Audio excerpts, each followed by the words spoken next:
Hi, everyone. So I'm just going to jump right in. To start my presentation, I just want to give a short background information. So let me see.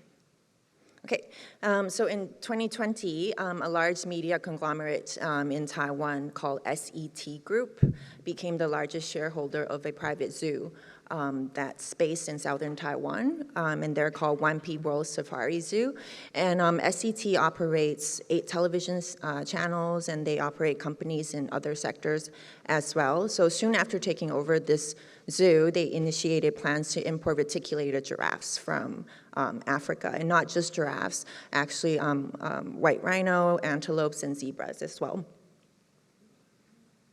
And the owner of SET was actually interviewed by the media in July of 2020 of his very ambitious plans. As you can see with the translation of his quotes to the reporter, he was very boastful, right? And kind of showing off, like how he was going to be spending a large amount of money buying these animals from Africa, and how he would make the zoo become like a theme park and become a huge attraction in Taiwan.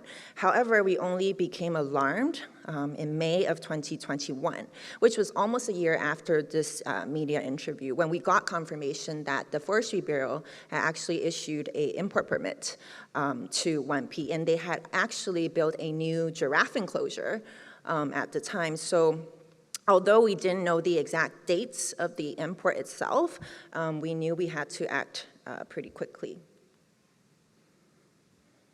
Okay, so the Taiwan SPCA and 2 other organizations in Taiwan decided to work together on this campaign, and we focused on 2 key areas of concern. The first one, most obviously, is the animal welfare problems of keeping giraffes and other wildlife in captivity, and also of animal welfare concerns at 1P itself. To give an example, 1P, 4 out of 5 giraffes in their care have all died prematurely. So they had a bad track record. My presentation will focus on the challenges that we face, some strategies, our thought process, and some of the valuable lessons that we learned. Okay, so the first step was obviously trying to secure necessary information. Evidence is obviously very important, but not always very easy to do. We knew that the zoo had a bad track record, yes, in terms of animal welfare, so we started from there. We started collecting past news reports and putting together photos and videos that we had achieved during our investigations in the past. Then we had to acquire more information on the planned import itself. We actually knew very little in the beginning, so we had to put pieces here and there together. So we basically reached out to anyone who would talk to us, including the government, for example, the Forestry Bureau, who we knew had to approve of this, right?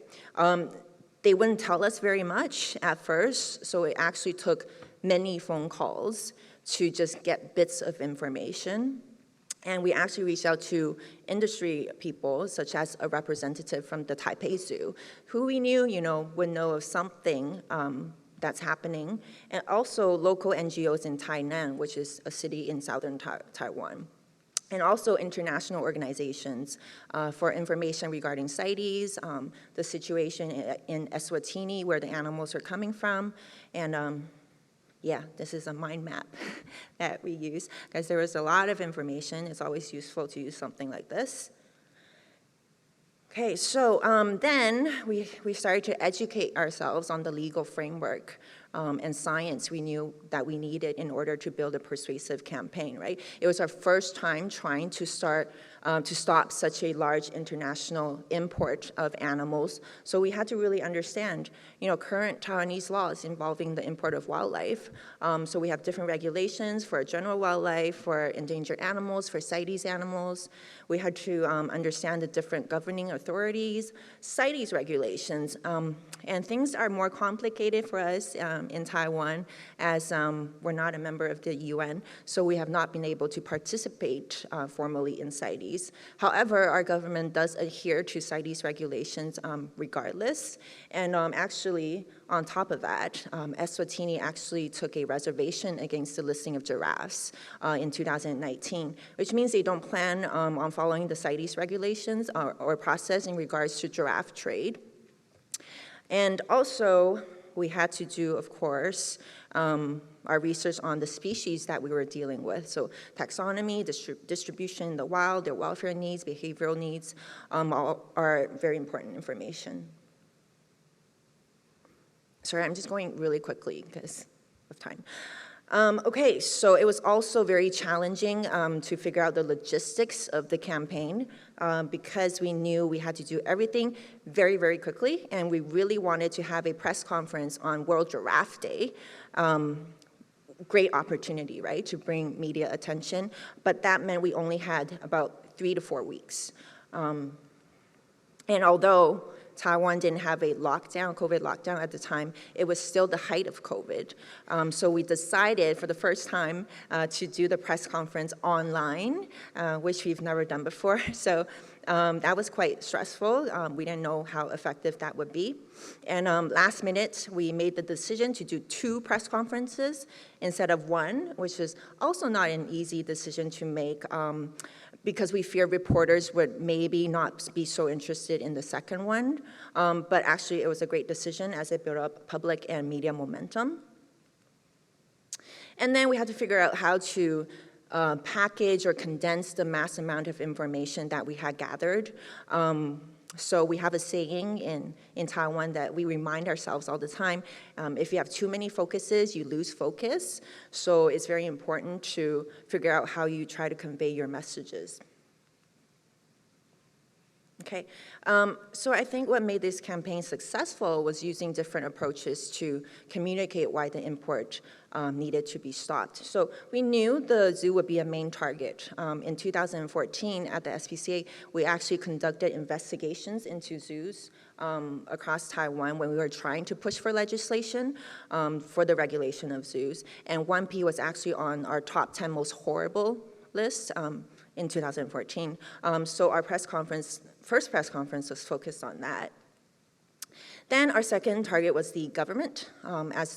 Through our research, we knew there were many red flags in how 1P's import application was processed. For example, the government actually didn't know the subspecies of giraffe, nor the gender, nor the age, because they didn't require it on their import application form.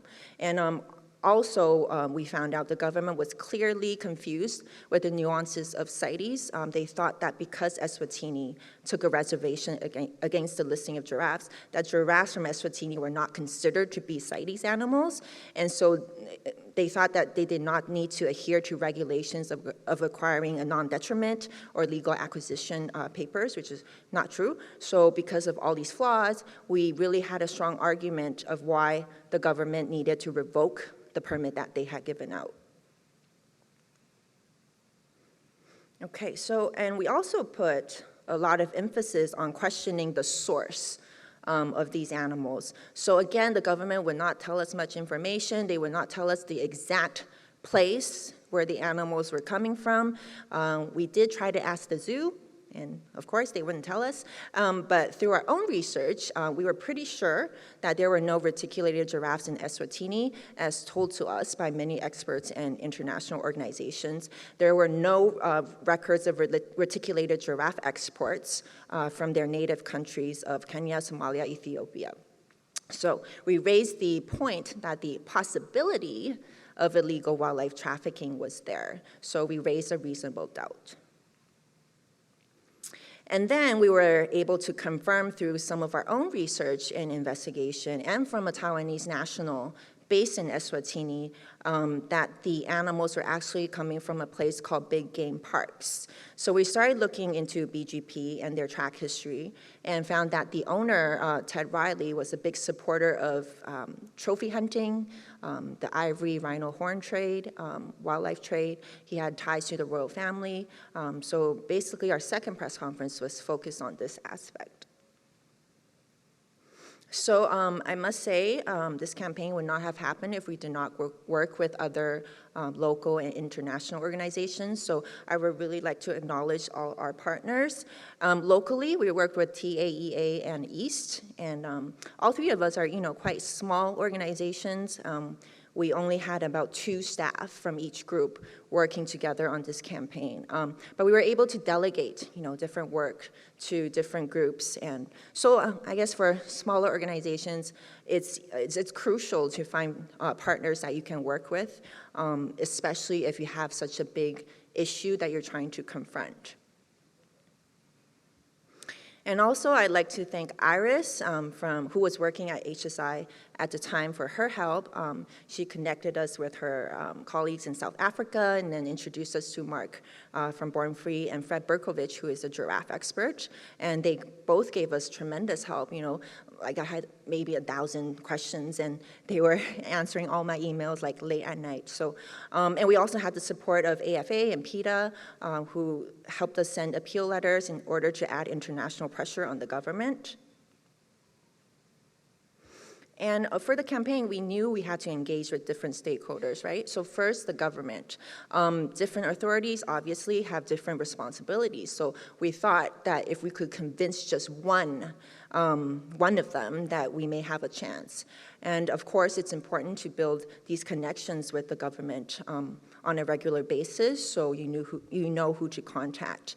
And then by reaching out to all these different levels of government, you were letting them know that NGOs were concerned. We voiced our opposition to the import and asked a lot of questions. And I think it certainly adds a lot of pressure to the government so that they would be more diligent during the process in their decision making.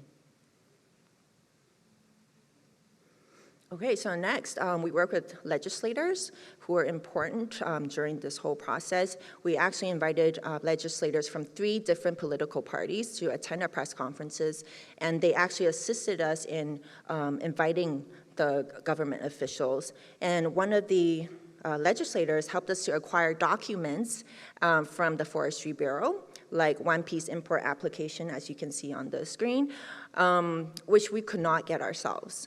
Right? She also helped us get a confirmation that the Trade Bureau and animal health authorities had not issued a permit yet, which was comforting to know at the time.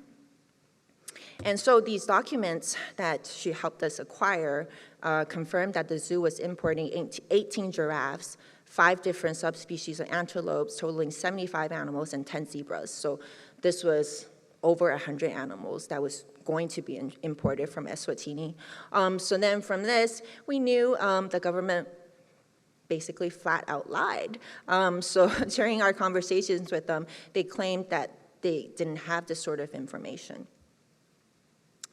And okay, so another important part of the campaign is, of course, engaging with the public and with media. Both of our press conferences generated a lot of exposure, including a 15-minute TV news report. And of course, public support, awareness, and discussions, right, are important. So we used a petition on change.org. We asked people to leave messages, etc. All right, so finally, it is also important to engage with, well, it was important to engage with SET Group themselves and to have private negotiations. They actually reached out to us through 2 representatives, one who is a managing director, and another, a long-term news anchor of SET television. Funny story is we later found out that she was actually the middleman who instigated the deal between SET Group and Big Game Parks. And during our private meetings, we went in there having a strategy.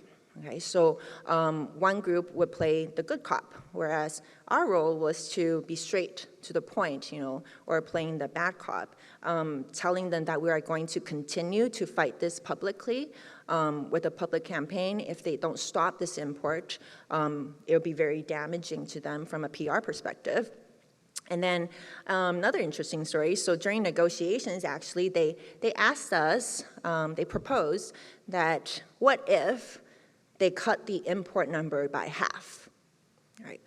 So, I mean, to be honest, at the time it was, we're like, kind of enticing. Should we accept it? Because we didn't know how good our chances were in stopping the entire import. But we made the decision, gut feeling, say no, not even one, we're not going to accept it. So they said they would go back and talk about it. And then at the end of August, 3 months later, SET made the decision to seize the entire import completely. And then after hearing this, we suggested to them that, okay, then we should release a joint statement. And we gave most of the credit to them, actually, because for two reasons. Right? We wanted to continue to work with them to improve the welfare conditions at the zoo. And then second, we knew they were facing large penalties for breach of contract with BGP. Okay, so in conclusion, some key takeaways. Evidence, science, and research is key. I'm sure you all know this, but I think the important thing to do is we need to know more than the government. We need to know more than everybody else and to be prepared. Even after the 2 press conferences, we continue to try to acquire more information, especially on the grounds in Eswatini. So we actually commissioned an investigation in Eswatini, actually, with local groups and reporters there to see what more we could find. And of course, partnerships allowed us to do this campaign start to finish in 3 months. It's also very important to have open discussions and very honest discussions, because during the process, you know, one group wanted to only focus on the welfare aspect because they felt that we didn't have concrete evidence of illegal wildlife trafficking, but others believe it was enough to raise a reasonable doubt of legality. And finally, communication with different stakeholders and be strategic in how you negotiate. So my final slide, so some updates. So the SET owner actually sued the middleman, who is the news anchor, the woman in the photo, and her husband in 2022, and they were indicted for a breach of trust after a criminal investigation. So it turns out they were to profit $3.9 million from this entire deal. Supposedly, one giraffe was listed for $10,000, but they inflated the cost to $60,000 per animal. And the middlemen, they also seem to have solicited the help of Johannesburg City Councillor Michael Sun to look for animals to buy in Africa. He is actually from a political party that states animals are sentient beings.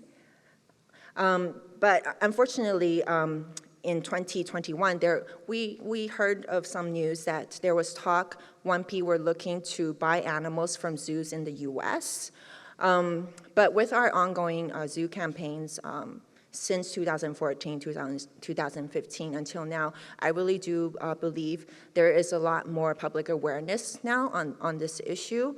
And government and even reps from the Taipei Zoo, you know, have told me in subsequent meetings that they now believe that giraffes should not be kept in captivity and that they should not be imported to Taiwan. So I do believe ongoing campaigns can make the difference in terms of education and public sentiment. So hopefully they don't try again, but it shows that it's an ongoing battle or ongoing campaign against zoos who purely profit off animals for entertainment. Thank you.